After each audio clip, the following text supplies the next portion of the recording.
Boa noite a todos, queridos irmãos, amigos da Loja Nirvana. Hoje à noite, a nossa programação apresentará um trabalho realizado pelo membro Eric Lobão, cujo título é Reflexões e Analogias Teosóficas sobre a Saúde e Enfermidades.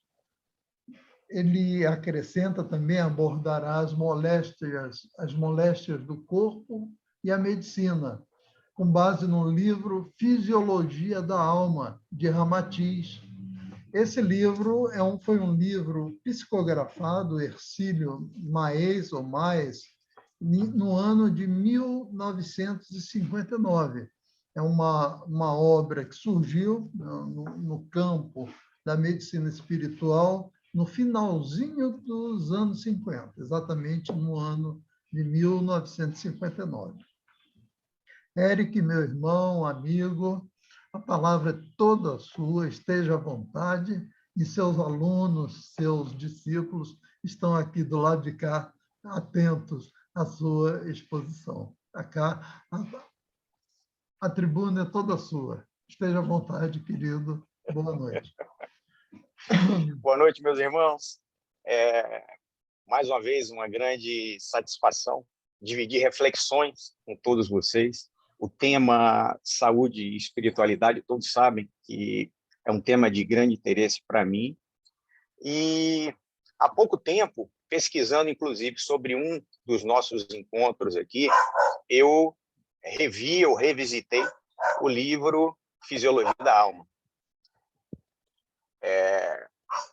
É um livro, como o Sérgio disse, foi escrito em 1959, eu tenho uma versão aqui, uma edição bem antiga, e foi escrito pelo médium Hercílio Maes. Bom, Sérgio, tem os meus cachorros que estão latindo aqui. Vocês estão ouvindo aí? Perfeitamente. Faz parte da manifestação da vida. E o meu microfone, esse microfone que eu estou usando é muito sensível. Eu vou só encostar a janela aqui, tá? Entregarei ao calor do Rio de Janeiro um pouquinho mais. Bom, então o médium Hercílio Maes foi o primeiro a psicografar o trabalho de Ramatiz, ou os conceitos que o Ramatiz trouxe dentro do Espiritismo. Aliás, o conceito psicografar talvez tenha que ser adaptado para ele para psicodatilografar, porque ele recebia as inspirações e ele datilografava diretamente. Ele não escrevia, ele não grafava, não escrevia com lápis nem com caneta. Ele datilografava de novo, diretamente. Agora, uma curiosidade, ele era estudante de teosofia, ele era afinizado com a maçonaria e com a Rosa Cruz, né? Então, dentro do universo do espiritismo, ele trouxe muitos conceitos, Ramatiz, a partir do Hercílio Maes, outros médiuns depois, posteriormente, também psicografaram obras de Ramatiz, mas o fato é que, dentro do universo da bibliografia espírita, ele trouxe conceitos muito novos, e falando de uma maneira sem melindres, diretamente ao ponto, certas vezes até de maneira mais, eu não vou, ríspida não é a palavra, mas de maneira provocativa. Quando a comparação que eu faço já na nossa primeira reflexão de analogia é com o livro Ocultismo Prático. Quando a gente pega o livro Ocultismo Prático da Blavatsky, que a gente vai ler, tem certos trechos que a gente fica, nossa, mas como é difícil isso. E ele fala de maneira bem aberta, sem melindre, sem vitimismo, que é o comum no nosso mundo, né? Sem vitimismo, ele fala diretamente do que faz, do que causa os males para a humanidade, tá? Então, eu vou me utilizar aqui de uma apresentação para fazer leituras que eu destaquei desses 2 capítulos que nós mencionamos do livro Fisiologia da Alma, e vou fazer algumas observações, alguns parênteses para que a gente reflita juntos sobre o que ele traz de conceito para a gente. Tá? Então, só acrescentando, ele trouxe muita coisa relacionada a universalismo, a escutar outros mundos, outros mestres, outros médicos da alma, como ele chama. Então, nesse aspecto, disse que, né, o Ramatiz viveu mais ou menos no ano 1000, no primeiro século, né, um pouquinho antes do ano 1000, nasceu na Indochina, que é hoje o Vietnã, e que ele criou um templo desde muito novo, já teve grande destaque na afinidade com a vida espiritual, e criou um templo na Índia, com vários discípulos, é o que se diz, né? E desde então, desde a sua primeira manifestação em termos de publicação, ele já trouxe vários conceitos do Oriente para o Ocidente. E aí, até para ampliar um pouquinho a explicação, segundo a filosofia que ele prega, que ele trouxe para a gente, ele cuida atualmente de uma fraternidade chamada Fraternidade da Cruz e do Triângulo. A cruz representando o Ocidente, os ensinamentos principalmente de Jesus, e o triângulo representando o Oriente. Então, ele trouxe inovações e conceitos que vieram das doutrinas ou das filosofias orientais para unir as do Ocidente. Tá? Bom, eu vou iniciar aqui a apresentação, porque o nosso tema é saúde e espiritualidade.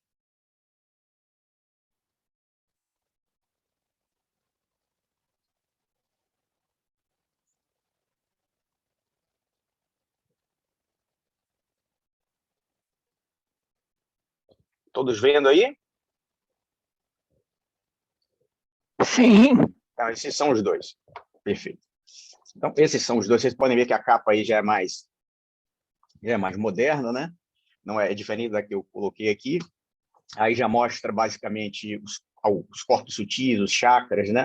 Que tem uma ligação direta, segundo filosofias orientais, com as nossas glândulas, né? Então, quem estuda endocrinologia consegue falar com propriedade disso aí.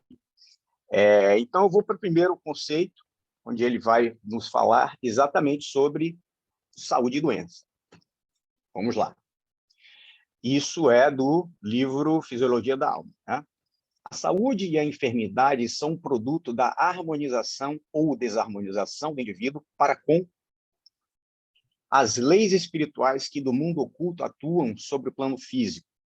As moléstias, portanto, em sua manifestação orgânica, identificam que no mundo psíquico invisível aos sentidos da carne, a alma está enferma. A causa da moléstia, na realidade, além de dinâmica, é oculta aos olhos ou aos sentidos físicos. O enfermo sente o estado mórbido em si, mas o médico não o vê nem pode apalpá-lo, como se fora uma coisa objetiva. Quando ocorre a sua materialização física, enfermando a carne, alterando os tecidos, deformando órgãos ou perturbando os sistemas vitais, é porque o morbopsiquismo atingiu seu final. Depois, quase sempre, de longa caminhada oculta pelo organismo do doente para atingir a periferia da matéria e nessa se acomodar ao acumular. É que o espírito, através de vigoroso esforço, termina focalizando os resíduos num local orgânico vulnerável na tentativa da sua eliminação tóxica.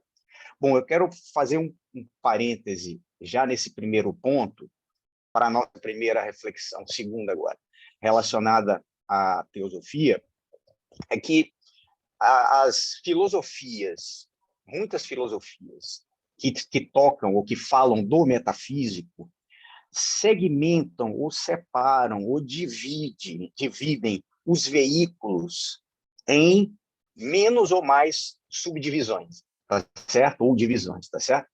Então, se a gente falar apenas em 2 divisões, a gente poderia estar falando em físico e metafísico. O espiritismo divide basicamente em corpo físico, perispírito e espírito. a teosofia tem muitas subdivisões, né? Atma, Budi, mana superior, manas inferior, aí vem o corpo astral, que é o emocional, o duplo etérico e o físico.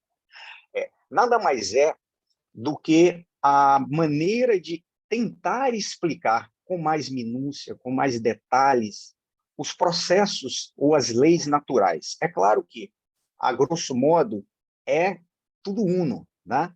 Mas quando a gente, nesses textos de Ramatiz, encontrar espírito, a gente não pode fazer uma analogia direta, ou melhor, a gente deve lembrar das subdivisões que nós temos dentro da teosofia, onde o espírito será aí comparado ao Atman, né? Então, nesse caso, por exemplo, não haveria como o espírito estar enfermo, né? Mas é só uma questão de explicação, é só uma questão de divisão conceitual diferente, né? Só para que fique claro, tá? Por isso, não é no momento exato que o indivíduo acusa os sintomas materiais da doença que realmente ele fica doente. De há muito tempo, ele já vivia mental e psiquicamente enfermo, embora o seu mundo exterior ainda não houvesse tomado conhecimento do fato. As inflamações, úlceras, tumores, fibromas, tuberculose, sarcomas, quistos, hipertrofias, cirrose, adenomas, amebias, etc., são apenas os sinais visíveis identificando a manifestação mórbida que desceu do psiquismo enfermiço para a exterioridade da matéria. Bom, a gente já fez um estudo com o livro do Geoffrey Hodgson, um grande clarividente também, chamado Saúde e Espiritualidade, e no livro do Lee Bitter, O Lado Oculto das Coisas, os dois comentam exatamente sobre a manifestação das doenças físicas, né? Primeiro, tem as doenças que são kármicas, aquelas que vêm como os vetores a serem resgatados de intensidade e de direção que precisam para nos educar, que essa é a única função da dor ou do sofrimento, né? Então, esses vetores vão se manifestar em determinado momento. A gente já traz esses vetores das doenças kármicas conosco, né? Eles ficam lá no corpo causal, que é o mental superior, e vão se manifestar no momento correto. Bom, mas existem outras causas de doença que são basicamente ligadas ao mundo mental ou ao mundo emocional. É isso que ele vai botar claramente para a gente aqui, e que também o Geoffrey Hodgson e o Lee Bitter falam para a gente, tá? Vamos para o segundo slide.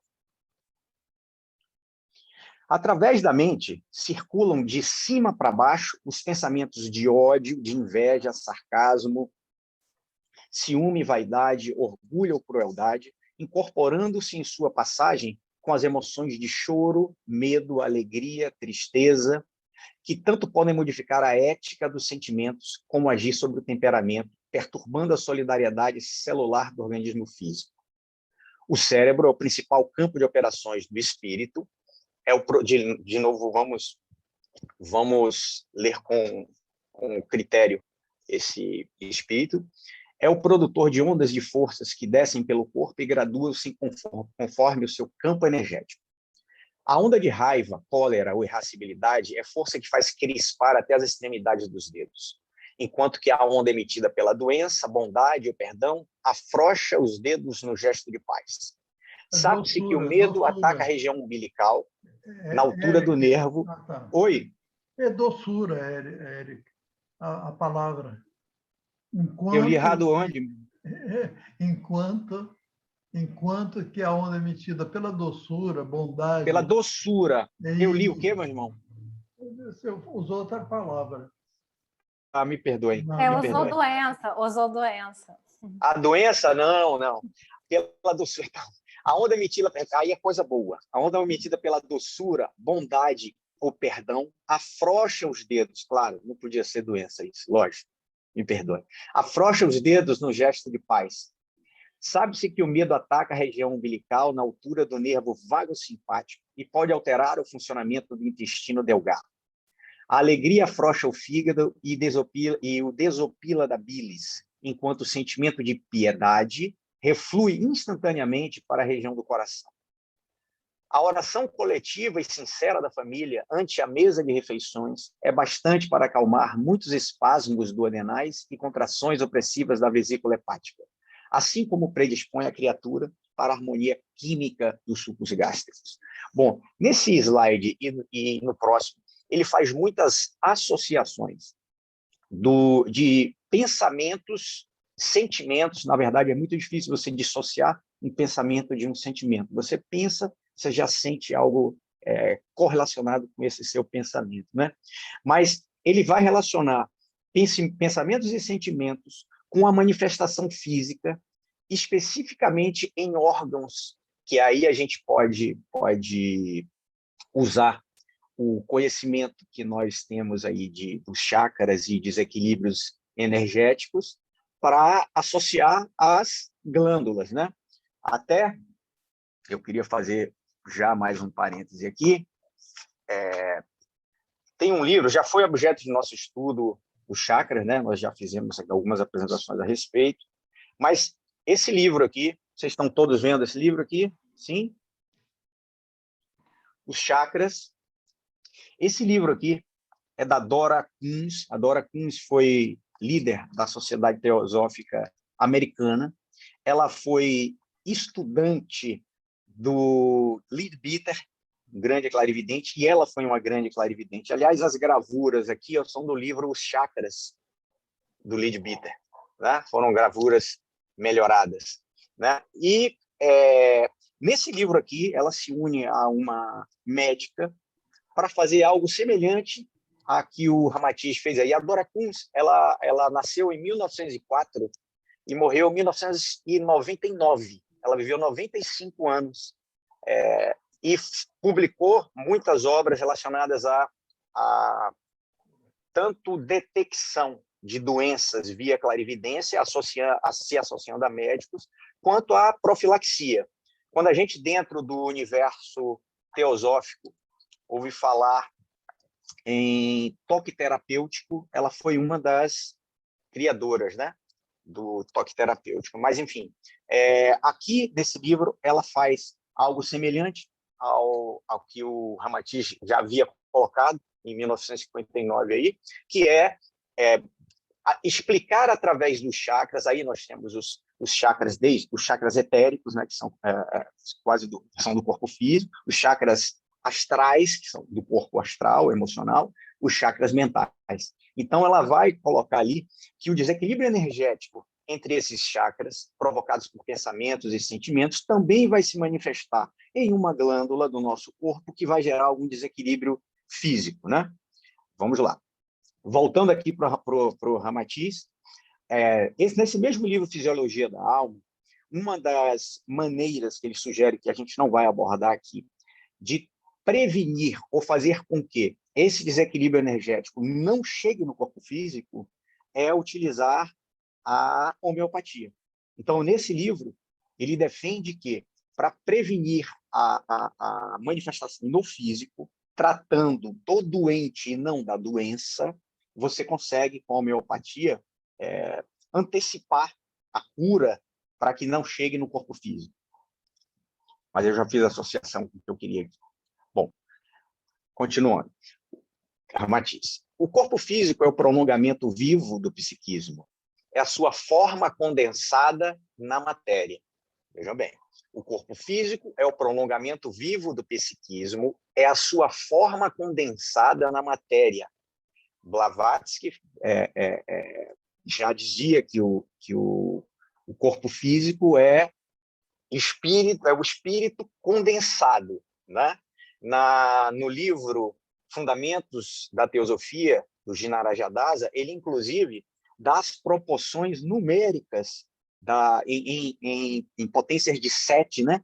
Quantos elementos constituintes, que eu não vou lembrar qual o nome que ele chama, mas é uma célula essencial, porque o nome não é a coisa, e o nome não vai conseguir descrever o que é, mas quanto você precisa condensar, ou o número de elementos que você precisa ter de cada corpo que você vai desde Atma, Buddha, Manas, até chegar no físico. Você vai aumentando o número desses elementos para que você consiga condensar, né? Então, é isso. E, por esse motivo, sofre os mais graves prejuízos os diversos estados mórbidos da mente.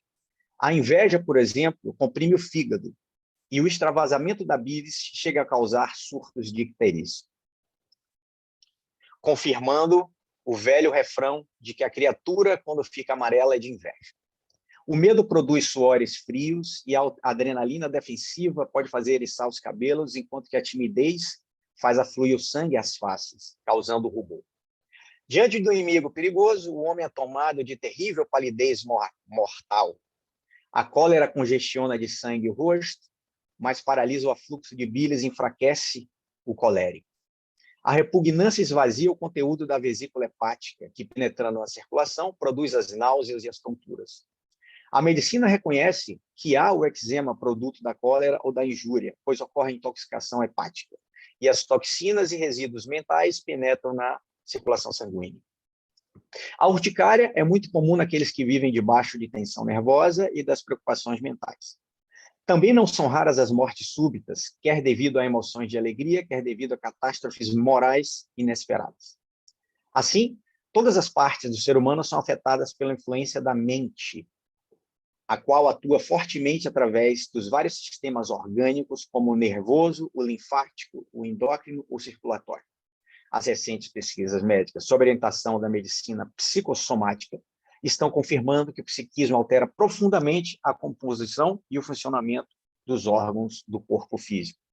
Na verdade, o atualmente deles aí é 1959. Hoje a gente já tem muito mais evidências que relacionam a pensamentos e sentimentos a manifestações físicas, né? E eu queria agora colocar, como eu disse para vocês, que o Ramatiz, em sua maneira de escrever, ele não tem papas nas línguas, né? Papas na língua. Ele fala o que tem que ser dito sem nenhum ressentimento, né? Sem nenhum escrúpulo, claro que tem, mas sem nenhuma ressalva, tá certo? E a outra coisa que é característica dele é valorizar os outros mestres da humanidade, outros médicos da alma, como ele chama. Aí, nesse slide, ele vai falar isso. A humanidade terrena, quanto às suas necessidades espirituais, nunca foi esquecida pelo alto, pelos inúmeros médicos do espírito pois inúmeros médicos do espírito passaram pela Terra, deixando os mais sublimes e salutares roteiros para a cura definitiva de sua humanidade. Ou seja, a cura não vem do físico. Cada povo do vosso orbe, conforme seus costumes, características psicológicas e religiosas, já recebeu do seu guia espiritual o programa certo e elevado para curar-se de suas mazelas psíquicas, embora o seu corpo físico ainda permanecesse enfermo devido aos destinos kármicos do pretérito. Buda na Ásia, Hermes Trismegisto no Egito, Confúcio na China, Zoroastro na Pérsia, Krishna e Rama na Índia e Jesus na Judéia. Além de outros líderes religiosos e terapêuticos do espírito, ensinaram com devotado carinho quais os verdadeiros medicamentos para a cura da alma. Eles pregaram as virtudes espirituais em todos os climas geográficos do orbe e o fizeram de maneira sublime e entendível a todas as criaturas. Explicaram que, enquanto os pecados fazem mal ao espírito e o levam ao inferno, ele vai explicar depois porque ele está falando de pecado, inferno. As virtudes o beneficiam e o conduzem ao céu. Aí ele explica por que ele está falando de céu e inferno. A precariedade da época em que atuaram no vosso mundo não lhes permitia transmitir os seus conhecimentos em linguagem técnica e científica, como atualmente os podeis entender ante o progresso mental do homem. Bom, só vou botar mais um slide relacionado a... 2 slides, relacionado a não ter papas na língua e falar sem muita restrição, sem vitimismo, sobre os assuntos relacionados às doenças. O que causam as doenças na humanidade. Mas é evidente que, em face do vosso progresso atual, já podeis aquilatar a virtude como um processo científico e profilático que diafaniza o perispírito, enquanto o pecado o ensombra e intoxica pela produção de venenos psíquicos que depois deverão ser purgados nos charcos astrais ou então transferidos para o corpo carnal, combalido e enfermo, através de cruciantes sofrimentos. Enquanto os pecados da gula, o ciúme, a luxúria, a avareza, o orgulho, a vaidade, o egoísmo, a crueldade, a maledicência ou a hipocrisia produzem fluidos tóxicos e lesivos à delicadeza da vestimenta perispiritual, o espírito adquire a saúde quando se habitua à prática da bondade, da paciência, da humildade, da pureza, da honestidade, do amor, do altruísmo, da filantropia, da frugalidade, da renúncia ou da simplicidade. Há muito tempo, pois, que já existem os mais eficientes roteiros para a cura definitiva do espírito. Resta apenas que os médicos sejam mais compreensivos na sua missão terapêutica, libertando-se um pouco mais da exclusividade complexa do preciosismo acadêmico e dos seus vultosos compêndios de medicina, para também confiarem nos ensinamentos deixados por Jesus, os quais são admiráveis medicamentos do mais alto teor sideral. Hipócrates, para quem todo médico faz o juramento, né, ele já falava, antes de promover ou de propor a cura, pergunte se o doente quer abrir mão do que o faz adoecer. Essa é uma reflexão que a gente precisa fazer juntos, né? Então, a real cura, segundo o Ramatiz aqui, não é a cura do físico, é a cura da alma.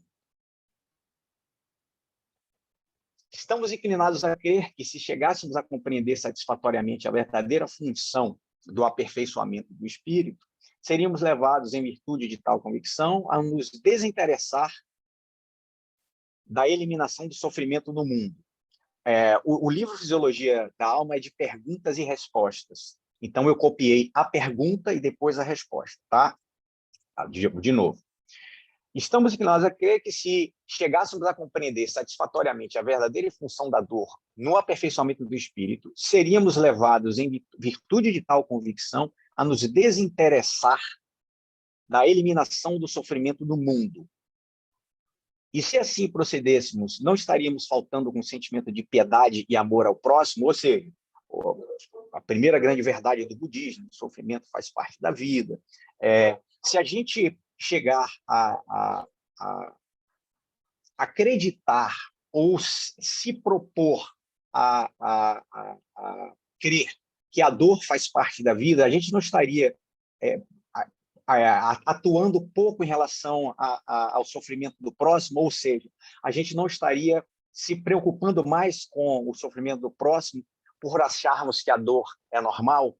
Aí a resposta do Ramatiz: o mais acertado não seria o desinteressar-vos do sofrimento do mundo, porém, não contribuirdes mais para a maior recrudescência da terra, como ainda o fazeis atualmente. Olha o que ele vai dizer. Que adiantam, por exemplo, os esforços heróicos empreendidos para a recuperação dos alcoólatras, se, entretanto, ainda vos açoitais e contribuís para as indústrias, empresas e casas que vendem bebidas alcoólicas?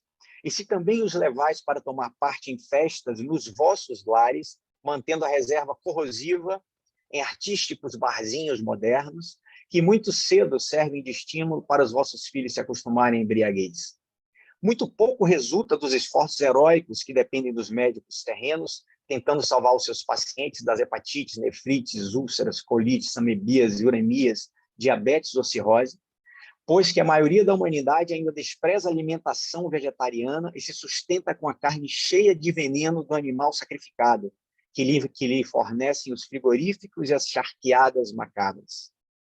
Enquanto a medicina, ele foi sempre defensor ferrenho do vegetarianismo, né?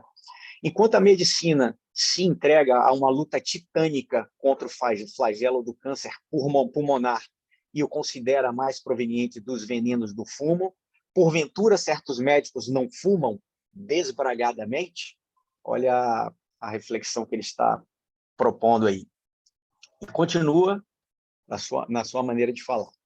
Mas qual é a verdadeira origem desses sofrimentos, senão a prostituição dos bens sagrados do espírito, com a qual se verifica o desgaste do corpo humano, no sensualismo mórbido da carne, na glutonaria das mesas pantagruélicas ou pelos corrosivos modernos habilmente disfarçados pelas etiquetas aristocráticas. Sem dúvida, também é preciso aumentar o número de instituições cirúrgicas a fim de socorrerem a mulher elegante do século XX, que, devido à prática absurda e tão comum do aborto, necessita extrair com segurança os seus órgãos preciosos da maternidade, a fim de não perder a sua linha venusiana e não deformar o ventre.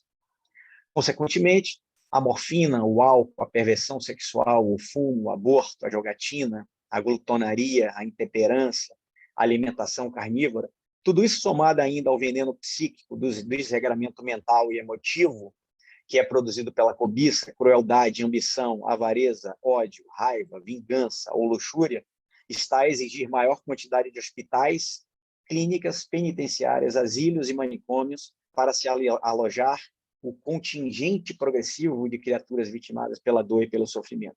Pessoal, vou dar uma pausa aqui. É para a gente continuar com fé na humanidade. Ele está apenas falando da maneira dele, em uma das páginas, de maneira aberta sobre as causas das doenças. Então, quando a gente vai falar das doenças físicas, a gente precisa pensar no doente, qual o comportamento do doente para que ele manifeste no físico o que ele está sentindo. E essa linguagem não agradou muita gente na época. Essa maneira, essa clareza, essa maneira de falar não agradou muita gente na época.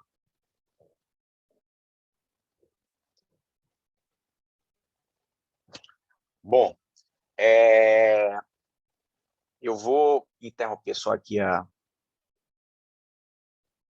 Estão me vendo bem aí?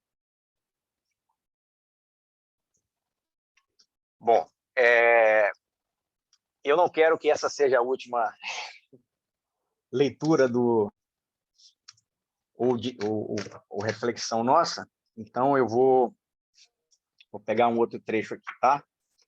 Do próprio livro.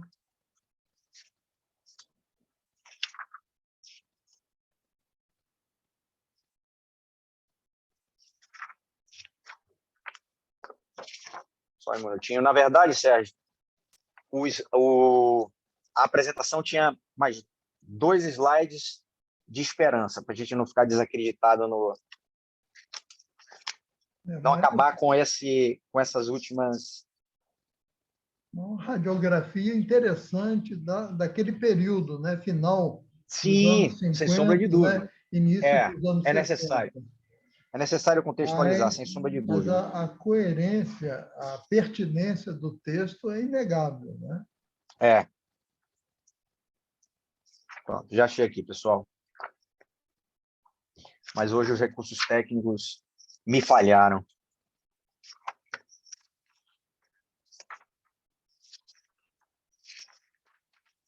Marcado aqui.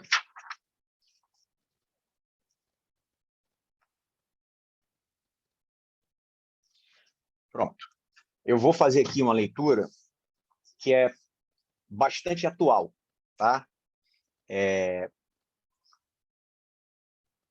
Malgrado o sentimento de piedade da classe médica do mundo e da preciosa colaboração clínica e cirúrgica moderna, ela não consegue sustar a proliferação incessante das moléstias humanas, com o seu consequente efeito de retificação kármica dolorosa. Claro, toda doença que se manifesta é kármica, seja individual, seja coletiva, é kármica nos seus mais diversos níveis, né?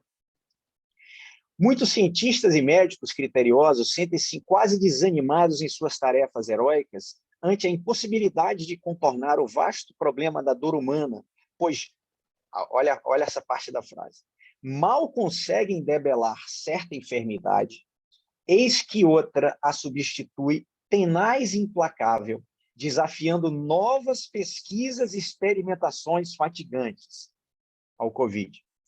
Eles já não conseguem esconder o seu pessimismo e cansaço no combate às moléstias humanas, pois, enquanto a ciência médica progride aritmeticamente, a doença insidiosa cresce geometricamente, né? Essa parte eu destaquei, inclusive na apresentação estava sublinhada, por conta do Covid, né? Bem, eu queria concluir aqui esse trabalho, essa reflexão junto com todos, fazendo, de novo, uma menção a autores teosóficos que já estudamos aqui, a Geoffrey Hodgson, em Saúde e Espiritualidade, ao Leadbeater, no nosso A Vida Oculta, e dizendo que todo esforço para compreender a constituição humana e de onde vem realmente a causa de cada mal que a gente sofre, seja emocional, seja físico, é esforço comum de todas as linhas filosóficas que se preocupam com isso.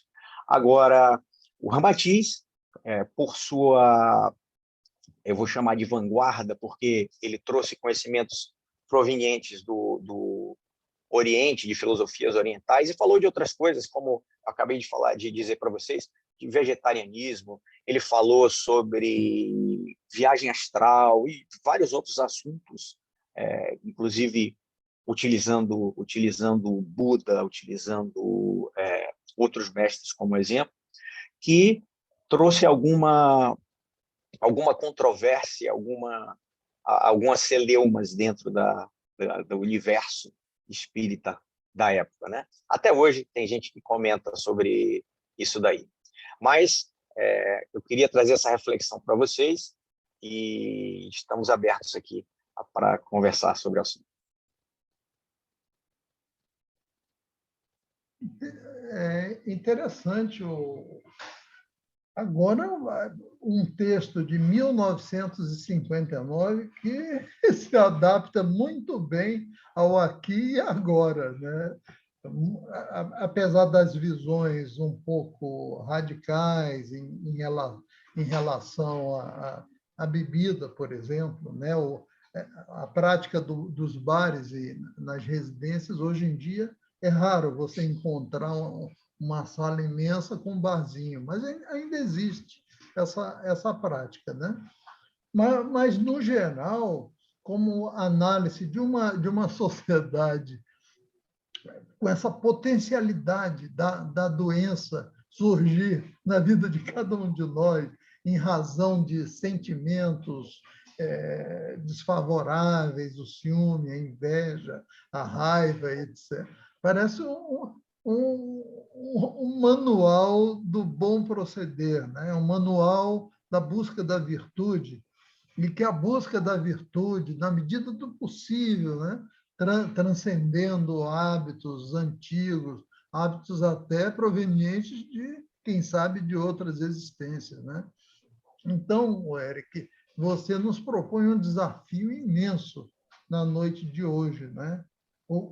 Primeiro, em termos de autoanálise, em que medida os erros, os desvios, as não virtudes, os erros, né, estão contidos em nossa psique, prontos para dispararem processos enfermiços, né?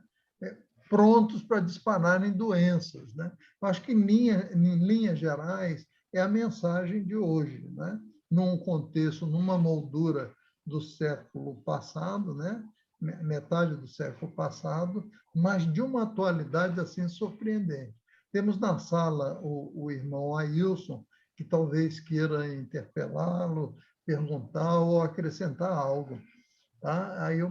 Sérgio, só dentro dessa nossa reflexão, eu queria dar um testemunho e até dividir com todos, que o autoconhecimento traz uma abordagem diferente no nosso comportamento, porque muitas vezes você mesmo percebe que certos pensamentos e sentimentos se manifestam de alguma maneira no físico. Eu vou dar um exemplo claro para vocês, meu exemplo, porque é mais fácil de dar. Eu parei de comer carne na minha infância porque eu tinha dor de cabeça toda vez que eu comia carne. Então, a carne vermelha, eu fui intolerante à carne vermelha, passei minha vida toda sem comer carne vermelha, depois parei de comer as outras também, mas hoje em dia, Sérgio, eu tenho na minha memória eu lembro de ter enxaqueca com 6 anos de idade, dores terríveis, e era por causa da carne, enfim. Hoje, só se eu tiver um desequilíbrio emocional muito grande. Então, quando minha mãe faleceu ano passado, eu tive um desequilíbrio emocional grande, aí eu tenho enxaqueca. Eu sei o que vai me causar enxaqueca, eu já sabia que eu ia ter enxaqueca. Então, o autoconhecimento também faz com que você, se observando, tente se controlar para que não chegue no físico alguns sinais. Muito bem. Queridos, estejam à vontade para complementar a formação. Alguns membros, pessoas na sala com formação espírita, com a base da literatura espírita kardecista, interessante, né? Mas Oi, à vontade, querida, por favor. Tem o Eric, tem esse livro aqui, eu não sei se você conhece, A Doença como Caminho. Não. Não, A Doença como Caminho, ele é um livro recente, ele foi escrito por um médico e por 2 alemães, um médico e um psicólogo, e ele é da mesma linha que você colocou hoje, que toda doença tem uma causa, uma carência da alma. E aqui ele coloca várias doenças no detalhe. O câncer, a depressão, a insônia, problemas no fígado. Ele detalha e chega a uma causa.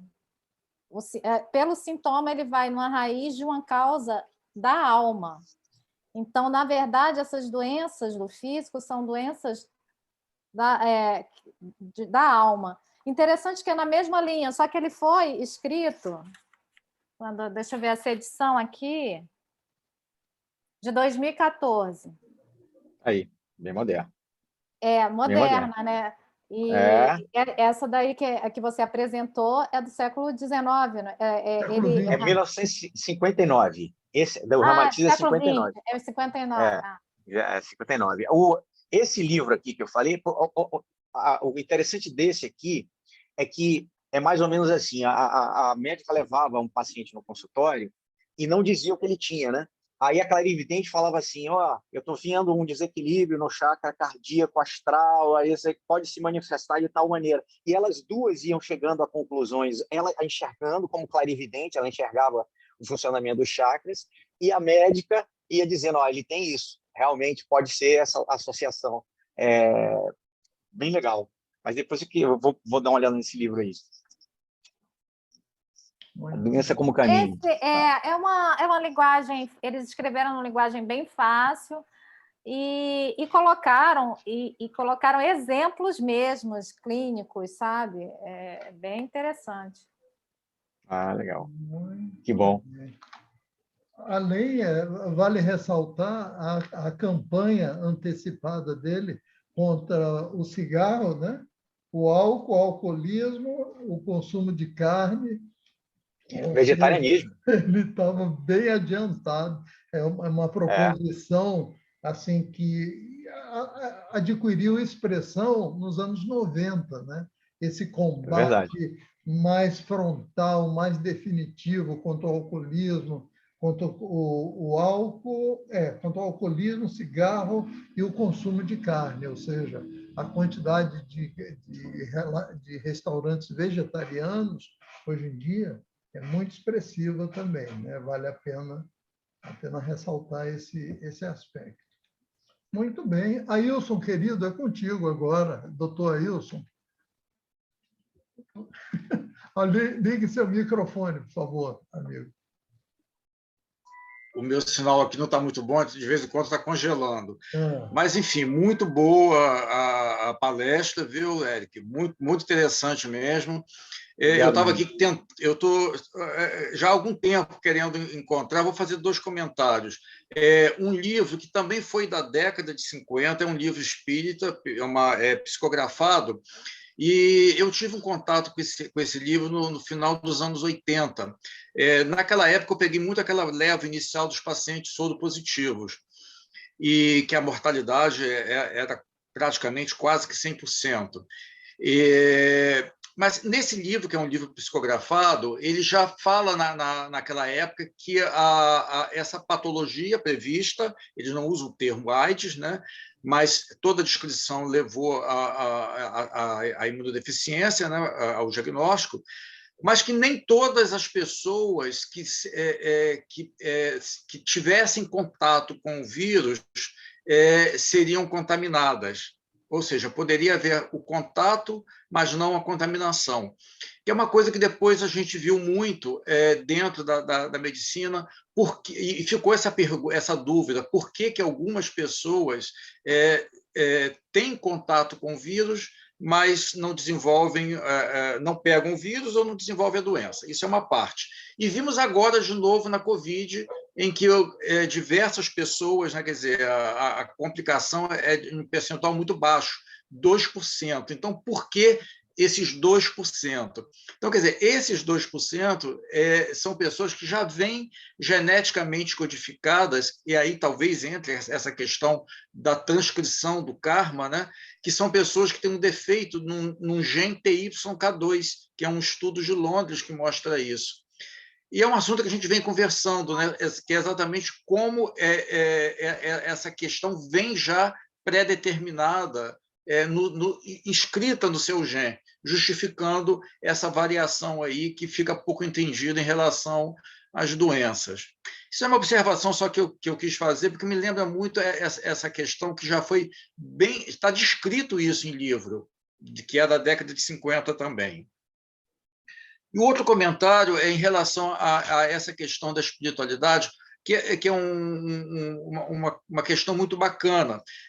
Na década de 80, 90, a medicina realmente estava muito afastada dessa questão da espiritualidade. Agora, nessa última década, começou a haver um caminho nesse sentido desse reencontro.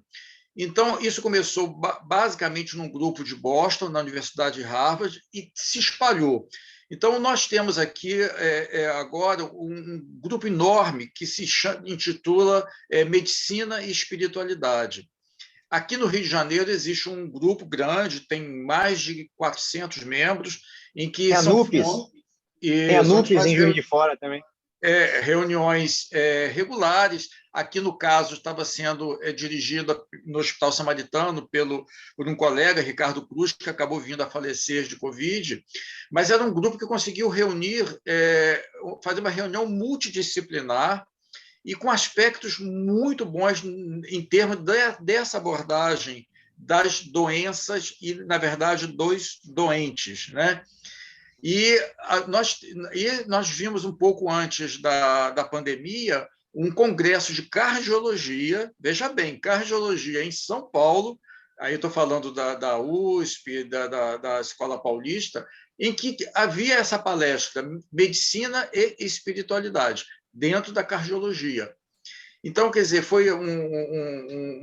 tem sido um aspecto assim, muito, muito interessante, porque isso tem sido visto agora com outro olhar, né? Então, na verdade, era assim, um comentário de que está havendo um movimento assim, muito grande nesse sentido de ter um outro olhar, uma outra visão, que não é só daquilo que a gente já sabe da medicina psicossomática, que já é uma coisa mais clássica, cada vez menos discutido, quer dizer, é acreditado, né? Então, hoje a gente está vendo mais sobre esse aspecto da espiritualidade, não só da psicossomática, né? maravilha. Nossa, que lindo depoimento. A gente viu aqui, em Juiz de Fora tem a NUPES, Núcleo de Medicina e Espiritualidade, dentro da Universidade de Juiz de Fora. E teve um congresso há pouco tempo, eu até participei, viu? Eu me inscrevi e participei, sobre estudos relacionados a quem tem, eles separam lá entre espiritualidade, religiosidade e religião, mas questionários, ele tem, inclusive tinha um questionário de uma universidade de São Paulo que eles estavam fazendo nos hospitais, que todo doente cardíaco preenchia ou respondia esse questionário que tinha a ver com crer no metafísico. Eu vou colocar em um aspecto só, mas eles dividiam em 3, porque tinha os rituais, se seguia o ritual ou não. E havia, segundo os estudos apresentados, uma recuperação muito mais fácil daqueles que tinham alguma crença ou acreditavam em uma coisa, em relação, em detrimento aos outros que não tinham nenhuma crença no metafísico, entendeu? Então, todo mundo que entrava nesse hospital de tratamento cardíaco, eu vou lembrar e eu vou botar no grupo. Eu tenho esse questionário porque eu peguei. Preenchi esse questionário. Os médicos faziam uma outra abordagem. E eu tive contato direto com médicos com essa abordagem porque minha mãe teve cuidados paliativos. Então, a abordagem em relação porque ela teve câncer, ela teve leucemia. Então, a abordagem foi completamente diferente. O cuidado foi completamente diferente. Eu vivi isso e eu posso dar o meu relato sobre o que você está dizendo, da mudança de pensamento, viu? E isso é a evolução, com certeza vai ser o que a gente vai viver, tomara. Muito bem. Alguém mais gostaria de se manifestar, complementar, questionar o orador? Estejam à vontade. Tá? Muito bem. Então, o Eric, assim, em sua apresentação, você fez uma associação pensamento e emoção. Ou seja, um pensamento agradável automaticamente traz uma emoção positiva, um bem-estar psicológico que se reflete muitas das vezes no estado de disposição no físico, né? E o contrário, um pensamento negativo, uma lembrança terrível, algo assim, proporciona exatamente o efeito oposto, né? Um desânimo, muitas das vezes chega até a depressão. Pois bem, pensamento e emoção é uma mistura explosiva e benéfica ao mesmo tempo, e você, em sua exposição, lembrou desse detalhe. Hoje pela manhã, nós estudamos as regras do pensamento, né? Como o pensamento é repetitivo, como o pensamento entra em loop, e é difícil. E uma literatura que nós estamos estudando apresenta uma solução interessante, criativa, que é a meditação. Uma meditação que transcende o pensamento. E essa transcendência, ela leva a uma transcendência tanto dos fatores negativos quanto dos fatores positivos. Ou seja, é quase que uma fuga, não é uma palavra, da realidade, da nossa realidade. E a nossa realidade é a realidade dos efeitos kármicos. A todo instante nós estamos sendo bombardeados pelo karma, por um karma gerado em outro momento, em outra circunstância, mas a vida, o nosso tempo de existência na superfície desse planeta é um trabalho, uma realização kármica de circunstâncias, de ações que foram produzidas em outro tempo, né? Então, a literatura que nós estamos analisando, ela sugere a meditação como um processo profilático, como um processo, talvez, de amenizar todos esses efeitos que o pensamento e as emoções nesse conjunto, infelizmente, ou felizmente, porque há esse aspecto duplo, né? Esse aspecto polar, pensamento e emoção. Então, o que você acha? A meditação é uma saída? Meditação, oração, transcendência, etc., é uma saída viável para esse tipo de paradoxo que nós vivemos? Ô, Sérgio, eu acho que sim, eu creio que sim. Eu creio que tudo que você faz que tem, você falou diretamente na meditação, mas tudo que você faz que tem por objetivo controlar, ou pelo menos fazer com que se manifeste com menos intensidade os seus sentimentos, pelo menos, principalmente os negativos, e os pensamentos que são associados a esses sentimentos, eu acho que vão trazer benefícios para a sua vida diária, para não chamar diretamente de evolução. Porque a meditação, quem já tentou, né? Nem quem meditou, quem já tentou meditar, simplesmente o recolhimento, a busca de um lugar mais calmo, isso já traz um benefício. Às vezes, na hora que você está fazendo, está tentando meditar, que os pensamentos ficam indomináveis, você não sente isso, mas quando você termina aquela atividade, seja ela curta de 15 minutos ou mais longa de 30, você se sente melhor. E esse se sentir melhor, não dá para definir o que é. Mas a observação dos sentimentos e dos pensamentos que você tenta fazer na hora de meditar, você transfere para o resto do seu dia. Eu acho que essa talvez seja a grande prática, a grande sacada da meditação frequente. Porque como você se torna observador, ou tenta se tornar observador dos seus sentimentos e pensamentos naquele momento na meditação, ao longo do dia, você também se torna mais observador do que poxa, aconteceu isso aqui no trânsito. Caramba, eu estou percebendo que eu vou ficar mais nervoso, vou dar uma segurada. Eu acho que você começa a prestar mais atenção como observador naqueles sentimentos e pensamentos que estão te martelando o tempo inteiro, sejam eles intempestivos no momento rápido, ou sejam eles persistentes. Poxa, eu só fico lembrando daquela coisa ruim o tempo todo. Poxa, para de pensar nisso. Então, respondendo, eu acho que a observação dos pensamentos e sentimentos que você faz na hora da meditação pode ser algo que você prolongue para o resto do dia e te deixe mais controlado ou equilibrado, né? Pode ser. Queridos, chegamos ao horário, ao final de nosso trabalho. Eu queria falar... Desculpa, Marisu. Pois não, Marisu. Marisu está falando da Argentina, diretamente de Buenos Aires. Marisu, querida, por favor. Bem-vinda. Eu sou da Argentina. Manda muito... A sua conexão não está boa, Marisu. Obrigada. Eu iba na loja Nirvana quando estava no Rio de Janeiro, sempre nas reuniões de verano, há muitas pessoas que assim. O que eu queria falar era adicionar uma coisa pequena que também é bem difícil, mas se a pessoa mais tempo no tempo presente, porque o corpo físico está no tempo presente, mas a mente e as emoções estão sempre no passado e no futuro.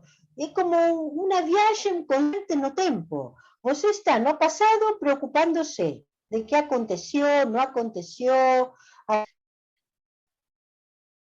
Ou você está no futuro. Contas que tem que pagar amanhã, se tem que fazer alguma coisa. Então, no momento presente, Eric, você pode fazer essa observação, auto-observação que você falou, de ver o que vai acontecer, se você vai ficar nervoso, se você vai ir para a inveja, para ciúme, para as emoções negativas. Não sei se dá para entender a linguagem, o que eu estou dizendo. Sim. Dá para entender mais Sim. ou menos? Ok? Sim. Pouca luz. Entendeu? É como que quanto mais presente, é melhor, porque você fica passo a passo, e se isso está adicionado, meditação, em momentos, como você falou, de recolhimento, de relaxação, se diz? Relaxar. Relaxamento. Relaxar Relaxamento. o corpo, a mente, relaxamento. Então, você vai morar muito melhor, vai ter um dia muito melhor. De outra maneira, você é arrasado e também escravizado pelas emoções negativas. Então, assim, inclusive tem outra coisa mais, que é, se você lograsse isto, o karma pode ir, o karma que não é o karma fixo, porque tem um karma que nós, na Argentina, falamos karma nêmesis, que é um karma que tem que se cumprimentar, não tem jeito. Mas outro tipo de um pouco mais leve, você pode irlo aliviando, suavizando. Por quê? E porque você está fazendo um trabalho sobre você mesmo, suas emoções, seus pensamentos, seu futuro. Então, eu acho que temos muitas ferramentas que são bem difíceis de utilizar, não é fácil, mas é porque vocês não han formado o hábito, é questão de hábito também. Quando você tem o hábito, forma o hábito, é muito mais sencillo. Isso é o que eu queria agregar a vossa excelente palestra. Muito obrigado. Eu gosto muito obrigado. Eu gosto muito de como falou você e também de como falou Ramatiz. Ele falou esplendidamente bem. Como você falou, sem papa na língua, não sei como é que você sem disse. papas na língua. Mas está muito bom. Está muito bom, porque está bem claro o que ele falava. As pessoas, as coisas erradas, como, por exemplo, falam de não consumir álcool e depois as empresas que fabricam álcool igual. Então, essa conflagração chega a situações completamente negativas para a humanidade. Maravilha. Então, era isso que eu queria agregar. Não me quero estender muito, mas muito. Complementou bem, muitos saludos muito bem. Sérgio, só lembrando, Sérgio, só lembrando que o pensamento junto com o sentimento é uma entidade viva, né? Então, a meditação vai ajudar a modificar o componente dessa entidade, que é uma entidade viva, forma o pensamento, que te alimenta e você alimenta, a retroalimentação. Mas, enfim, eu queria falar uma coisa rápido. Há doenças que são kármicas, né? Como no meu próprio exemplo, eu fui muito doente quando criança. Isso não pode falar de pensamento negativo, porque a criança vive mais o presente, não é? E a alimentação na minha casa não era uma alimentação ruim, como hoje em dia também, né? Se bebe muito refrigerante.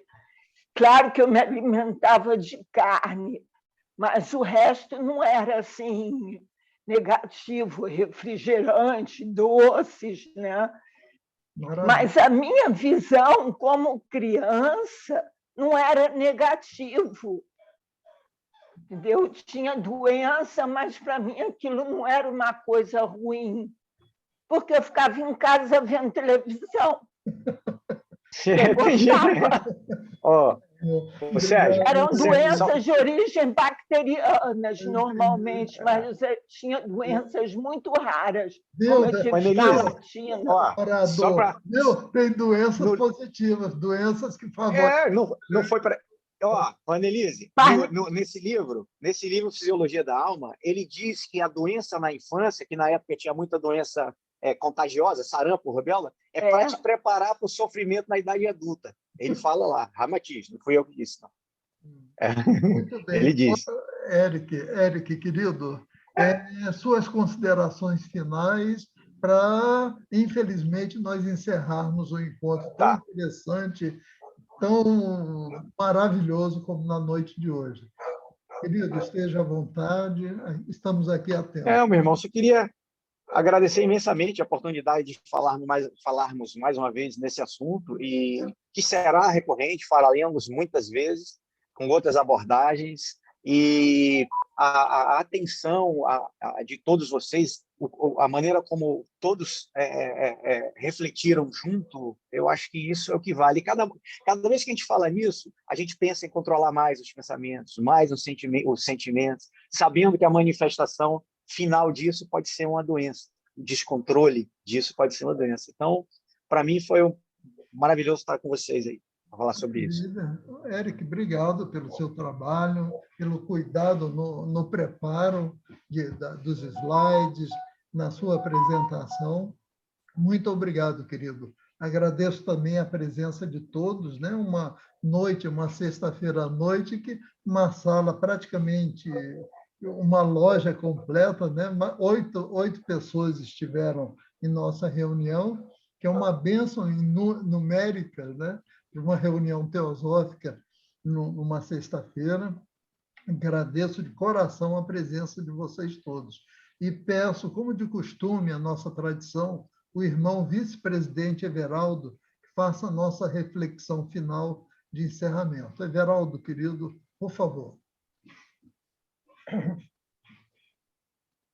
Bem, irmãos, então, feita essa apresentação já pelo Sérgio, solicito, peço a todos que estejamos num momento de paz, de harmonia, de quietude, de nossa mente, nossas emoções, para que todo esse conhecimento trazido aqui hoje, toda essa partilha de conhecimentos trazida aqui hoje, nesse assunto fronteira, esse assunto limite, né, um assunto limítrofe, a nossa saúde sob o aspecto médico, fisiológico, o aspecto espiritual, perispiritual, que possamos empreender essa experiência trazida pelo nosso irmão aqui, o irmão Eric, né, que possamos servir de laboratórios vivos para toda essa proposta trazida por ele aqui hoje, sobre o autor que ele trouxe, né, Ramatiz, e que sejamos felizes nessa empreitada, em colocar em prática essa proposta trazida aqui hoje, essa sugestão.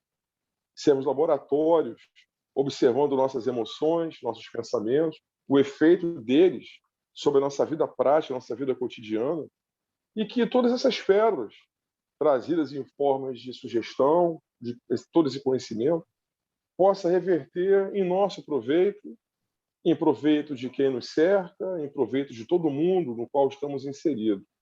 Que sejamos vitoriosos nessa proposta de levar para frente, alargar essa fronteira de todo esse conhecimento, de nossa saúde e nossa realidade interna.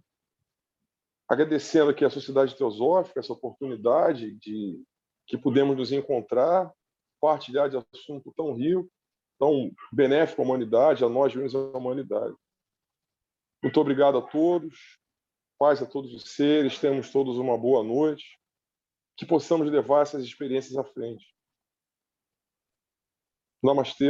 Namastê, queridos. Namastê, meus irmãos. Bom fim de semana, obrigado mesmo. Muito obrigado, foi ótimo. Muito obrigado a todos vocês. Tchau, tchau. Sérgio, eu vou botar no grupo o questionário, tá? Tá bom. Vou botar lá no grupo o questionário lá. Muito bem. Ok. Obrigado. Namastê. Querido. Obrigado.